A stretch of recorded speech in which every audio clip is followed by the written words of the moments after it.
USAPL Collegiate Nationals 2026 is going to be in Louisiana, just outside of New Orleans. So if you would like to go and compete there in April, then this guide is for you. My name is Michael Elrod-Erickson. I am not employed by or affiliated with the USAPL, so none of this is insider information. It's all publicly accessible and able to be found online. But I coach the collegiate powerlifting team at the University of Alabama in Huntsville, and we sent athletes to collegiate nationals last year. We're sending more this year, and this is all the information that you will need to know if you want to be there too.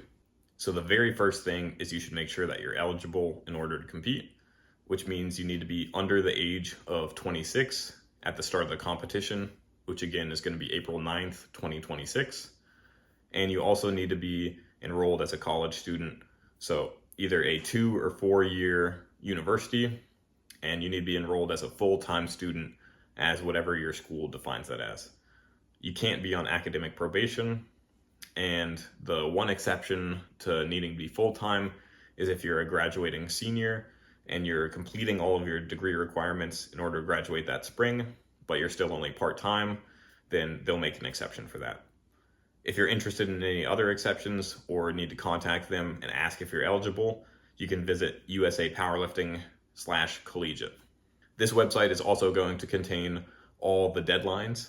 So that's going to be things like when you can re-register your university club, when you can sign up for the meet, when you need to submit your documentation that you are a full-time student at a university.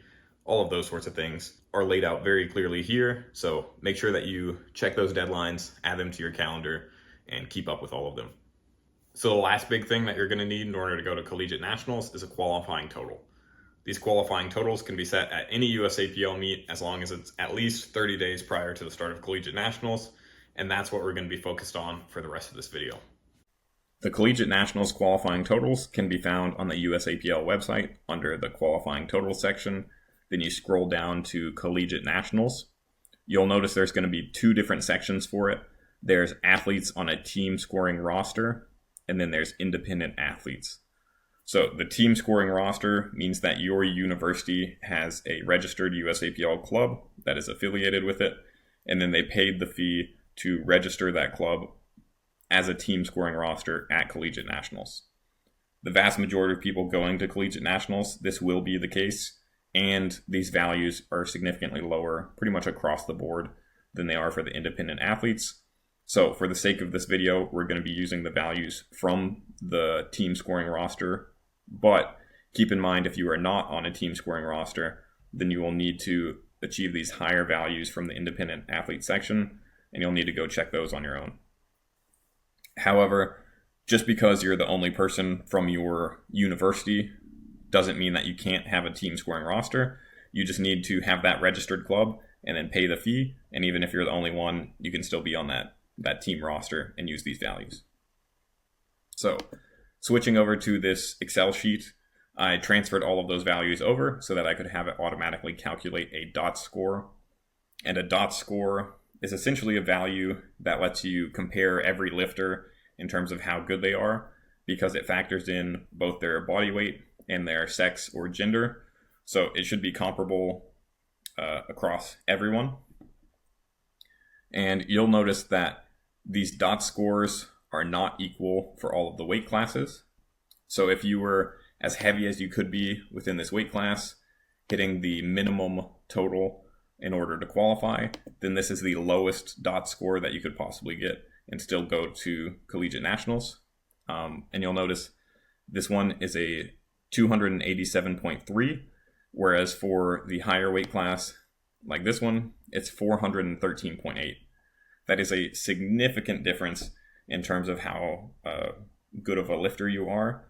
I would expect that to be probably at least like 3 years worth of training, maybe 2 years worth of training kind of difference in terms of the quality of lifter. So that's something to keep in mind. These dot scores are not even and fair across the board.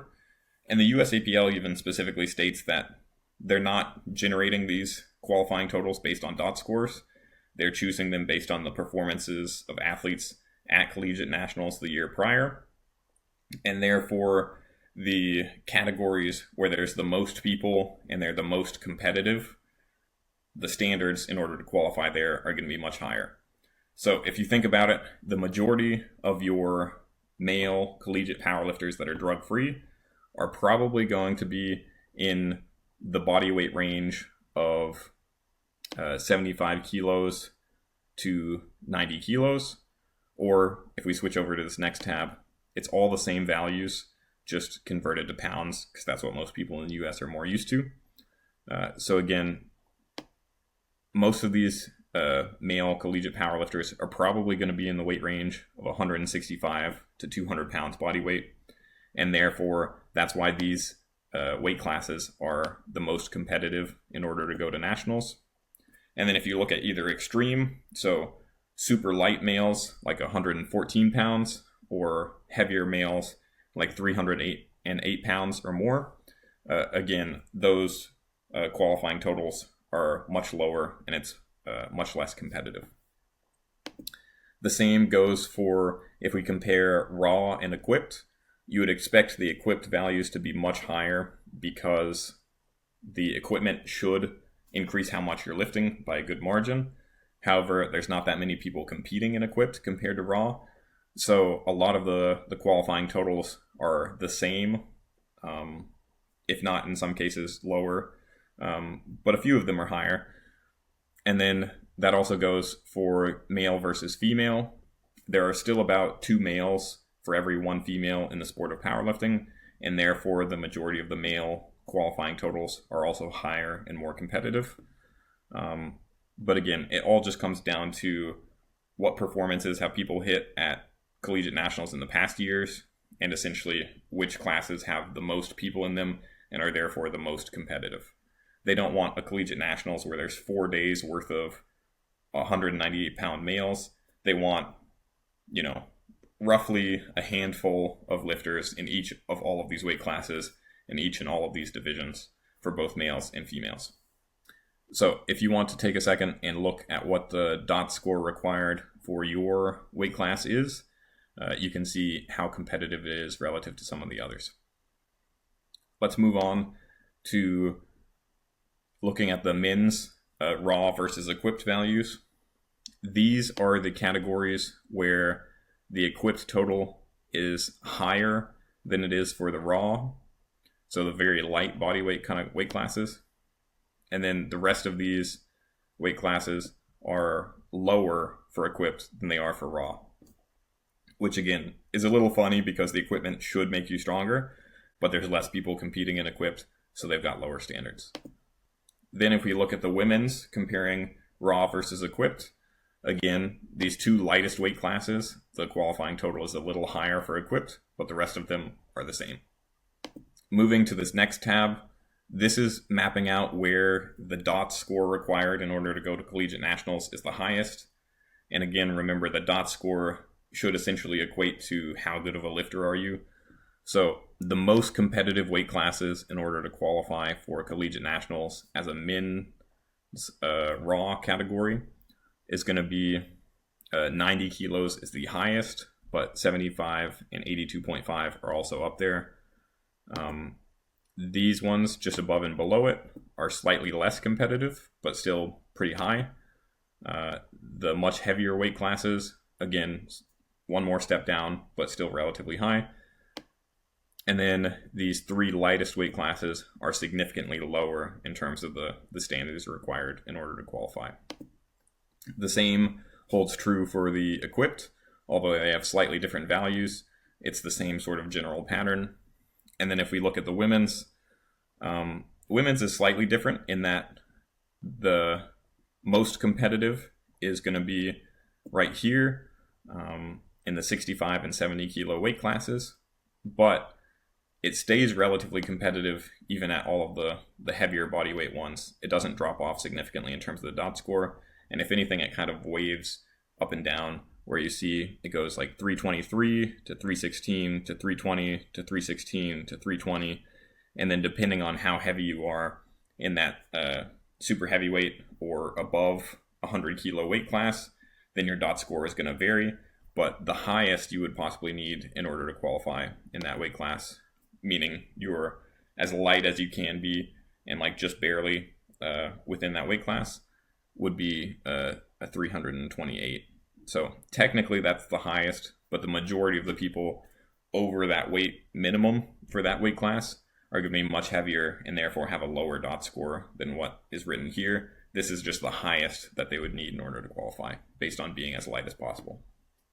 But then the same holds true in that the absolute lightest weight classes are the least competitive and easiest to qualify in.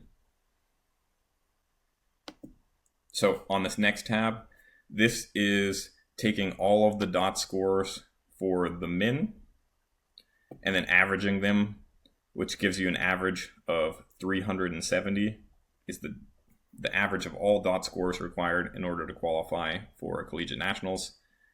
If we were coming up with the total necessary in order to have a 370 DOT score at all of these weight classes, this is what it would be in pounds. Right next to it is the kilo version. You'll notice these are wildly different numbers from the actual required qualifying total to go to nationals. So this is just meant to illustrate the fact that these are not actually fair kind of qualifying totals that are equal across the board. This is what they would look more like if they were. Because you'll see these lightweight classes, they would be significantly higher if they were trying to get a 370 DOT score. These heavier weight classes would be significantly lower if they were just aiming for a 370 DOT score. And then the same goes for women. If you average all of the women's DOT scores of the current QTs, qualifying totals, that gives you an average of 300. Here's the totals that they would need in order to have all of these weight classes hit a 300 dots. So again, the majority of these lighter ones are much higher than they currently are. Some of these heavier ones are slightly lower than they currently are. This is the last and potentially most important part of this analysis of the weight classes, which is going to be making recommendations as to which weight classes might be worth potentially cutting down into or bulking up to.